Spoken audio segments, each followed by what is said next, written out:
দর্শক, আমরা এই মুহূর্তে আছি কাট্টলীর রানীর ঘাটে।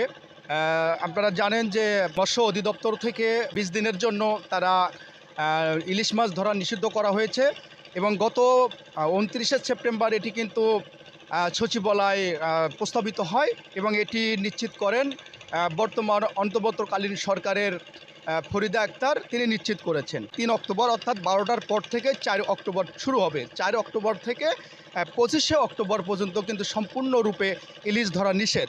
উত্তর পতেঙ্গায় যদি আমি বলি, উত্তর পতেঙ্গায় রয়েছে আপনার মুসলিমাবাদ ঘাট, তারপরে হচ্ছে আকমল আলীর ঘাট, এর পাশেই হচ্ছে আপনার আনন্দবাজার ঘাট, আর এখন বর্তমানে যেখানে হচ্ছে রানীঘাট, এর পাশেই যে আরেকটি ঘাট রয়েছে সেই ঘাটেও কিন্তু সেম কিন্তু, অর্থাৎ জেলা প্রশাসকের পক্ষ থেকে বলা হয়েছে কেউ যদি এই সরকারি আদেশ অমান্য করে ট্রলার দিয়ে যদি মাছ সরবরাহ করে বা এই মৌসুমে ঝাটকা ইলিশ তারা যদি ধরে, সেক্ষেত্রে ২ বছরের সশ্রম কারাদণ্ড এবং সেই সাথে ৫,০০০ টাকা অর্থদণ্ড করা হবে বলে জানিয়েছেন। তো আপনারা জানেন যে আজকে ৩ তারিখ, আজকের রাত ১২টার থেকে কিন্তু ইলিশ ধরা সম্পূর্ণরূপে নিষেধ। কেউ যদি এই নিষেধটি অমান্য করে তার বিরুদ্ধে আইনগতভাবে যে প্রক্রিয়া রয়েছে সেই প্রক্রিয়া কিন্তু তারা নেবেন বলে আমাদেরকে জানিয়েছেন। মোস্তাফিজুর রহমান, খবর 24, চট্টগ্রাম।